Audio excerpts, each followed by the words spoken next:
convosco.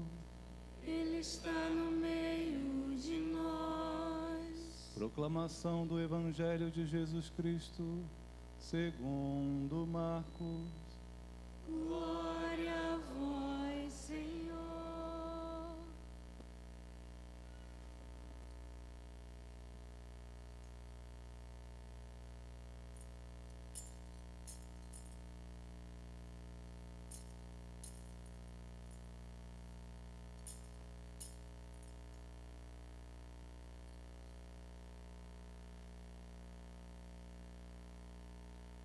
Naquele tempo, Jesus chamou os 12 e começou a enviá-los 2 a 2, dando-lhes poder sobre os espíritos impuros.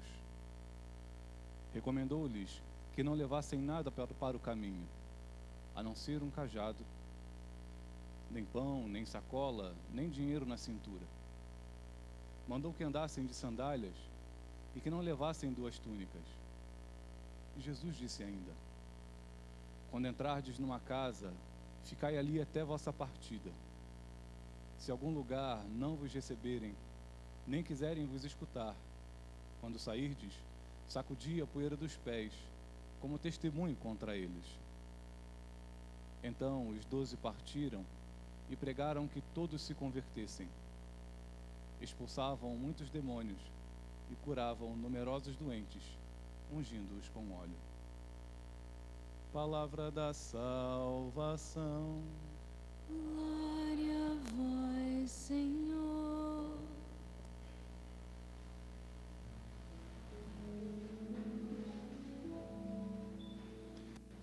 Ó Maria, concebida sem pecado, Rogai por nós que recorremos a vós. Jesus, manso e humilde de coração, Fazei o nosso coração semelhante ao vosso. vamos cantar assim. Senhor, tu me olhaste nos olhos a sorrir, pronunciaste meu nome lá na praia. Eu larguei o meu barco junto a ti, buscarei outro mar. Senhor, tu me olhaste nos olhos a sorrir, pronunciaste meu nome lá na praia. Eu larguei o meu barco junto a ti, buscarei outro mar. Feche seus olhos.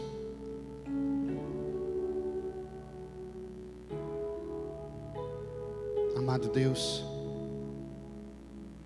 nós levamos a sério o que a Tua palavra tem dito para cada um de nós ao longo desse tempo. Hoje lembramos do Teu chamado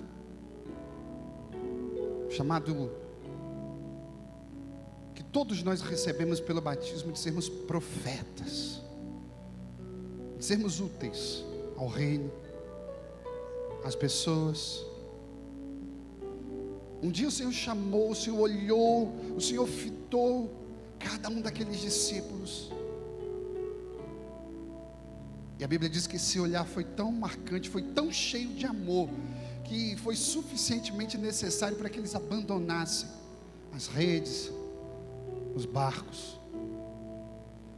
A gente não sabe se Pedro arrendou o barco dele, mas a gente sabe que ele largou tudo e foi servir o Senhor, foi acompanhar o Senhor Jesus. Nós abrimos o nosso coração e dizemos: renova hoje, nessa noite, esse chamado. Renova, Senhor, nessa noite, esse mesmo chamado que faça arder dentro de nós, no nosso íntimo, esse chamado inicial que um dia o Senhor fez. De antemão, Pai, nós queremos dizer o quanto a gente está aberto, o quanto a gente quer, e a gente permite que o Senhor possa renovar em nós esse chamado. Te agradecemos e te adoramos.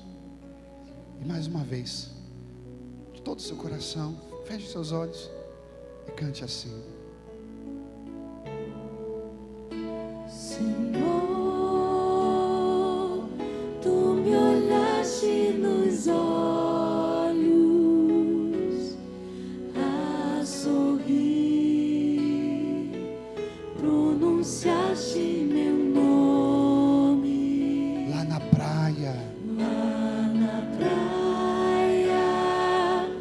eu larguei o meu barco junto a ti, buscarei outro mar. meus amados, a liturgia de hoje apresenta para a gente o chamado de Deus. Em primeiro lugar, o chamado de Deus diz respeito ao chamado da vida. Deus nos chamou à existência. E é o primeiro chamado que Deus faz a cada um de nós. Deus nos trouxe a esse mundo. E logo em seguida a gente sabe que o maior de todos os chamados é, sem sombra de dúvidas, o chamado que diz respeito à separação. Deus elegeu um povo santo, um povo sacerdotal, que se chama, é a vocação da santidade. Ou seja, Deus nos chama, logo depois do chamado à vida, à santidade. E é óbvio que cada um depois vai lutar por essa santidade numa vocação específica, que é uma vocação matrimonial, uma vocação leiga, uma vocação consagrada, uma vocação sacerdotal, enfim. Cada um de nós pode responder a Deus de uma forma ou de outra. O que a Bíblia hoje está mostrando para nós é algo fora do comum, é interessante, porque diz respeito à imagem que muitas vezes a gente tem, que a gente carrega de nós mesmos. A Bíblia, na primeira leitura, apresentou a história de Amós, personagem maravilhoso, porque ele foge daquilo que a gente entende pelo perfil de anunciador, ou pelo perfil de alguém que faz a vontade de Deus. Primeiro porque a Bíblia diz que ele nunca teve nenhuma parentela profética. Ele mesmo diz, olha, eu não sou profeta, eu não sou filho de profeta, eu não tenho casta profética. E aí ele vai dizer o quê? Eu sou da roça. Ele diz, eu cuido de boi, eu planto sicômoro, mas Deus me chamou. Olha que bonito, minha gente. A gente lembra que os dois reinos foram unificados no governo de Davi. Davi, ele junta o reino do norte e o reino do sul, mas a gente sabe que logo depois da morte de Davi, o reino do norte se separa do reino do sul de novo. Com Salomão, nós temos de novo dois reinados. O que acontece com isso? Entenda que o reino do norte, ele encontra o seu centro religioso no templo de Betel, e o reino do sul tem o seu centro no reino do templo, de Jerusalém. Olha que interessante a gente pensar nisso. Por quê? Porque a gente pode situar Amós no reino do norte. E mais uma coisa importante, quem governava o norte era Jeroboão II, 8 séculos antes de Cristo. Olha que interessante. Por que o padre está dizendo isso? Para contextualizar. Naquele período, era um período próspero, onde muitas pessoas ficaram ricas, e a gente sabe que sempre tem um contraste social muito agravante. Quanto mais gente rica, infelizmente a gente tem muitas pessoas, um outro grupo muito pobre, e Amós, ele está envolvido nessa situação, e ele se incomodava muito com isso. Foi nesse momento que Deus chama Amós, e olha que interessante, porque ele vai lá e começa a profetizar no reino do norte. Aonde? Justamente no templo de Betel. Quem era o sacerdote? Amacias. E o que ele faz? Opa, aqui não, tira o seu cavalinho da chuva e vai profetizar em outro lugar. É justamente aí que nós ouvimos a resposta de Amós na primeira leitura. Ele diz, opa, não é assim não, eu nem queria profetizar, eu plantava meu sicômoro, eu cuidava dos gatos, mas foi Deus quem me chamou, foi Deus quem me escolheu, me constituiu. Então eu estou preocupado muito mais em agradar a Deus do que agradar o Senhor. Olha, queridos irmãos e irmãs, isso é algo interessante para que a gente possa pensar, porque muitas vezes, quando a gente olha para a nossa realidade, a gente também pode pensar da mesma forma: pô, olha, eu não tenho nada a ver com música, ou então, olha, eu não tenho jeito para pregar, ou então, sabe, meu perfil não tem nada a ver com aquele pessoal lá que levanta as mãos, que ora em línguas, ou então, olha, eu não sirvo para fazer leitura, eu acho que não me encaixo em nada dentro da igreja. Pois é, se você pensa assim, você é como Amós. Amós não tinha o perfil, Amós não tinha o jeito de profeta, muito menos sabia falar, mas a Bíblia disse que Amós fez uma coisa muito interessante. Amós se colocou no lugar dele. Ah, querido, e aí foi o segredo de tudo. Amós se colocou no lugar dele. Como, padre? Sendo muito humilde. Ele foi humilde demais. E mais, quando Amós percebeu, por isso que ele falava assim: olha, desculpa, mas eu não sou profeta, olha, eu sou simples. No fundo ele estava lembrando da grandeza de Deus. Sabe, queridos, quando Deus chama a gente, e a gente tem no nosso coração, sabe, dá aquele friozinho na barriga, mas a gente tem no coração aquela preocupação de não desagradar a Deus. Querido, você está fazendo como Amós. O que Amós fez? Amós não só se colocou no seu lugar, mas reconheceu sua pequenez e a grandeza de Deus. Daí, ele tinha mesmo aquele friozinho na barriga, dizia assim: eu quero fazer tudo da forma certa, para agradar a Deus, sabe? Queridos, quando a gente não tem esse friozinho na barriga, ou quando, você não precisa ter esse friozinho não, mas quando a gente não se preocupa com o chamado de Deus, se de fato vai fazer algo parecido com aquilo que ele é, o melhor, que não atrapalhe os planos dele, olha, aí dá tudo errado. A gente precisa de fato ter essa capacidade humilde, de se colocar no nosso lugar e de se preocupar: as coisas que eu estou fazendo estão agradando a Deus? Amós fez isso. Por quê? Porque você imagina, todos os profetas morreram, todos os profetas foram assassinados. Aquele homem que não tinha nem perfil precisou logo enfrentar de cara Amazias. O que isso quer dizer para a gente, queridos irmãos e irmãs? Todo chamado de Deus faz com que a gente enfrente, faz com que a gente tenha capacidade de perceber que a gente nunca vai ser aceito, mas a gente precisa continuar. Se a gente parar para pensar, tanto a imagem de Amós quanto a imagem da igreja, elas têm muito parecido algo que a gente vivencia no mundo de hoje. Ambos anunciavam a verdade, e quando a gente fala um pouco da verdade, isso incomoda muito. O Amazias do passado se traduz hoje no grito tão exagerado do mundo contrário, tentando sufocar a verdade, a voz da igreja. Mas eu quero dizer mais para você: o chamado profético que aquele homem assumiu é um chamado que Deus convida cada um de nós. Quando a gente observa o evangelho de hoje, a gente percebe, queridos irmãos e irmãs, que Jesus formou, que Jesus preparou e depois ele enviou os discípulos para uma missão. Qual foi o objetivo de Jesus quando ele chamou, preparou, formou e enviou? Jesus, no fundo, ele queria que aquelas pessoas pudessem fazer as obras que ele fazia. Eu acho muito interessante, naquele relato, que Jesus envia os 72. Vocês lembram? O que acontece quando Jesus envia os 72? Aqueles homens foram cheios de audácia. Entenda uma coisa: quando a igreja, quando Jesus te enviar, você vai receber uma unção e uma autoridade. Nunca se esqueça disso. Aqueles homens receberam uma unção e uma autoridade. Por isso que quando eles chegavam e as pessoas pediam assim: olha, por favor, ora por essa criança, ela está enferma. Os discípulos não chegavam e diziam assim: olha, só um minutinho, eu vou lá no povoado chamar Jesus e volto. Eles faziam isso? Não. Eles colocavam as mãos, oravam, e as pessoas ficavam curadas. E de repente vinha para outro grupo de pessoas e: por favor, traz uma palavra para essa senhora, ela está muito triste. Eles não falavam assim: olha, peraí que eu vou buscar Jesus. Não. Por quê? Porque existe uma unção, uma autoridade que foi concedida no envio. É por isso que aqui na igreja, graças a Deus, a gente não tem preocupação com isso.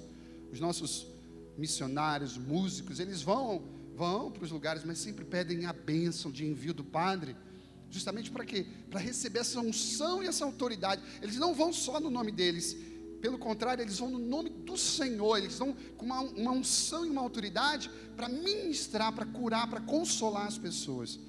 Por que o Padre está dizendo tudo isso?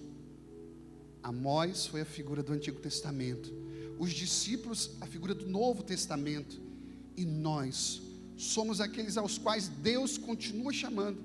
Sabe, queridos, Deus não quer aparência de santidade. Deus quer que outros parecidos com Amós possam se apresentar. Queridos, eu acho interessante que a gente comece a pensar que muitas vezes a gente até nem saiba qual seja o dom que Deus nos dá, mas quando a gente simplesmente se sente útil, ou sente que a gente quer de alguma forma fazer com que o reino de Deus cresça, mesmo sem perfil de santidade, mesmo sem perfil, sabe, daquele certinho, são exatamente esses que com o coração aberto conseguem agradar o Pai do céu. Queridos irmãos e irmãs, a igreja, ela age no mundo para reproduzir as obras do Senhor, e a gente sabe que existe o ministério ordenado, os padres, bispos, diáconos, mas a igreja não conta apenas com eles. Pelo contrário, na verdade, a vida laical, os leigos, o ministério dos leigos é o que de fato consegue capilarizar o evangelho. Ai de nós se não tivéssemos as catequistas, ai de nós que não tivéssemos os missionários que batessem nas portas, ai da igreja se não fossem os leigos que cantassem, que ministrassem, que acolhessem. Não é verdade? Ou seja, antigamente existia aquela imagem de que o padre confessa, o padre arruma a sacristia, o padre sozinho, mas os tempos mudaram e a demanda cresceu muito além do que de fato era no passado. É por isso que a gente cada vez mais precisa de uma igreja aberta, dócil a esse chamado. Eu quero de fato já encaminhar o finalzinho dessa pregação para a resposta a qual a gente pode dar a Deus, porque você já imagina, Deus nos chama, o padre contou a história de Amós, o padre atualizou o evangelho, beleza, mas, cara, entenda uma coisa, a gente precisa dar uma resposta para Deus. Que resposta é essa? Primeiro porque assim, a primeira justificativa que vem é, eu já passei dessa fase. Tem muita gente que diz, não, olha, isso não é mais para mim não, isso já é para outras pessoas, a minha parte eu já fiz, né?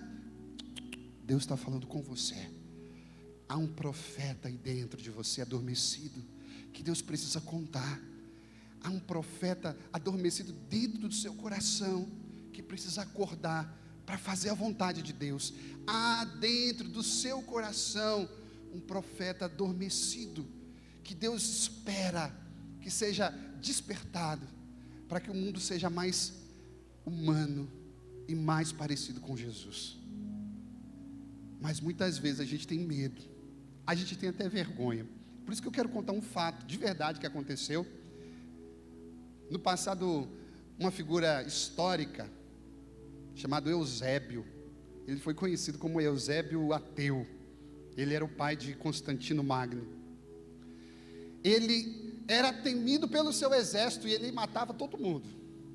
Isso, o cristianismo borbulhando, muitos cristãos nascendo, muitas comunidades sendo formadas, e Eusébio lá, aquele exército poderoso. E a história conta que diariamente, mesmo se não tivesse guerra, não tinha problema, mas de manhã cedo, o exército todo tinha que estar lá enfileirado, e eram centenas de milhares de soldados. E um dia ele reuniu todo aquele exército num descampado e disse assim: olha, hoje eu quero contar com a verdade de vocês. E aí os soldados começaram a tremer. E ele diz: eu quero que se coloque nesse campo, do meu lado direito, aqueles que são cristãos. Pronto, quando ele falou isso, o povo começou a tremer. Muita gente ficou, se eu for para lá, ele é ateu, ele vai matar, ele não quer saber de... Bom, sabe o que aconteceu? Um grupo corajoso se deslocou e se apresentou lá, justamente onde ele pediu. Se colocou à sua direita. Mas não se colocou apenas, eles disseram: eu sou cristão. E todo mundo que se levantava para ir para se colocar à sua direita dizia: eu sou cristão, com convicção. E aí então Eusébio perguntou: não tem mais ninguém não? E aquele silêncio reinando. E Eusébio disse assim: a partir de hoje. E ele falava: eu sei que mais de 90% de vocês são cristãos, mas a partir de hoje, todos vocês que ficaram, estão desempregados, estão livres, podem fazer o que vocês quiserem, porque se vocês tiveram medo e vergonha de negar o seu Deus, com certeza você vai ter vergonha de mim diante dos meus inimigos. Que história para lembrar. Quanto nós também somos desafiados nas nossas redes sociais, lá na faculdade, no trabalho. Quantas vezes a gente tem vergonha de testemunhar que a gente é cristão, sabe? Mas na verdade a gente tem que ter autoridade, a gente tem que ter a coragem, porque na verdade é um privilégio ser cristão. A gente não tem que ter medo. O que a gente tem que ter medo é de dar um mau testemunho. O que a gente tem que ter medo é de desagradar a Deus. O que a gente tem que ter medo é de não responder o chamado de Deus. Mas aí eu quero dizer para você, qual é a resposta que a gente vai dar? Entenda que a gente deve ser envolvido pela segunda leitura. Se a gente não se envolver pela segunda leitura, talvez a gente não dê a resposta certa. Gente, a segunda leitura de hoje é coisa mais linda, né? É um louvor: bendito sejais. E começa a falar de Deus, e começa a falar da história. E o mais interessante, qual é o centro de tudo, na leitura, é que Deus fez um chamado, que Deus tinha pensado em cada um de nós, desde a criação do mundo.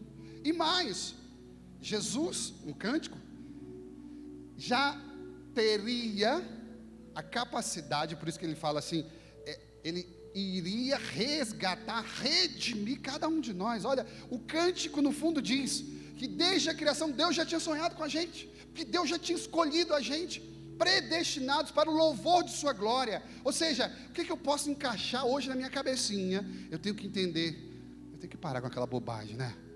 Deus esqueceu de mim. Gente, parou, já passou dessa fase. O que eu tenho que lembrar é, cara, Deus já me escolheu desde toda a eternidade. Por isso que o que atrapalha mesmo é a nossa imagem. Quantas vezes a gente tem um problema com a nossa própria imagem, né? A gente fica se diminuindo. Então, isso que atrapalha. Mas quando você faz contato com a densidade teológica e com a beleza mesmo da leitura, cara, Deus pensou em mim já quando criou o mundo.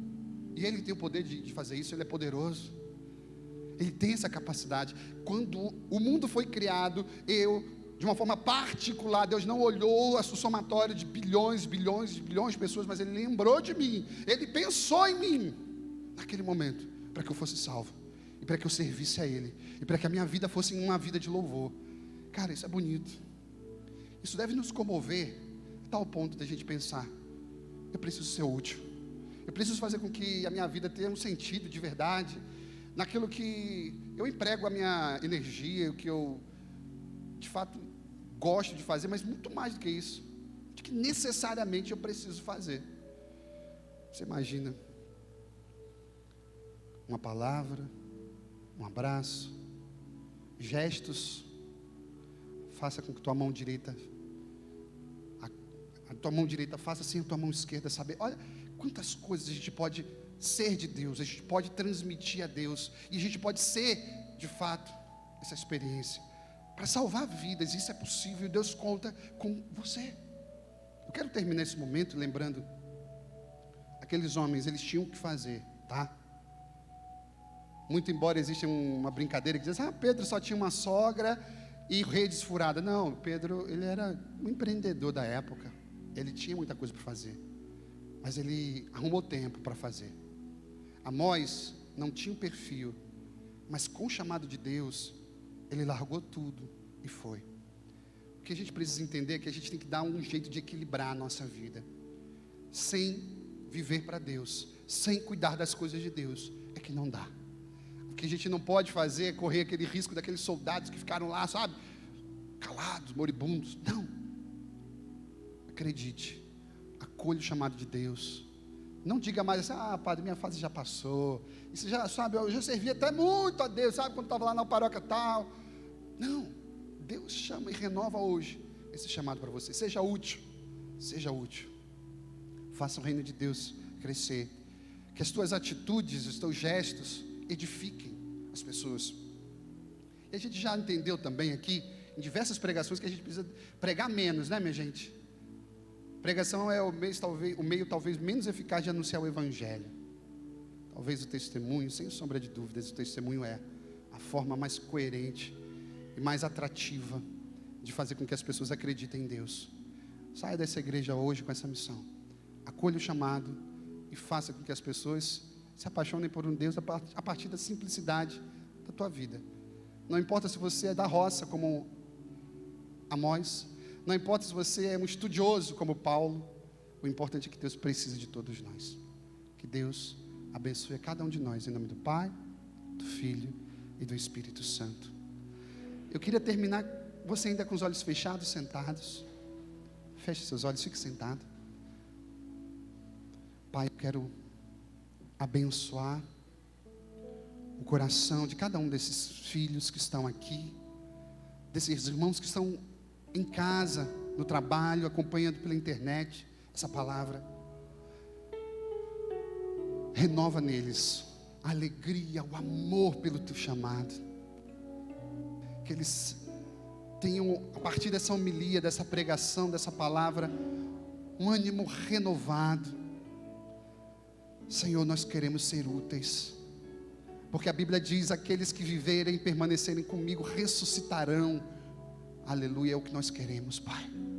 Nós queremos ser contados entre os teus amigos, entre aqueles que contribuíram para que o reino fosse amado, conhecido. Eu abençoo você nas tuas lutas existenciais, nos teus problemas, na tua falta de tempo, na correria que você tem, que muitas vezes te deixa sufocado. Quantas vezes você fica triste?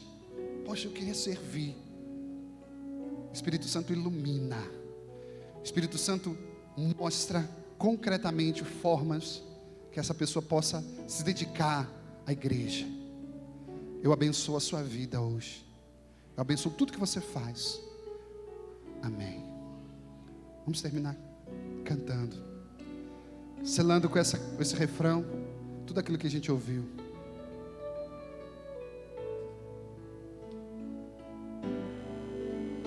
Senhor,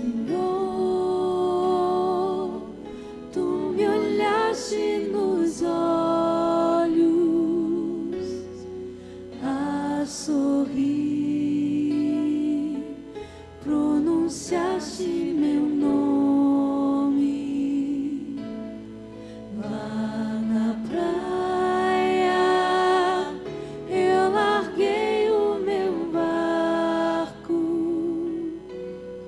junto a ti, buscarei outro mar. Creio em Deus Pai, Todo-Poderoso, Criador do céu e da terra, e em Jesus Cristo, seu único Filho.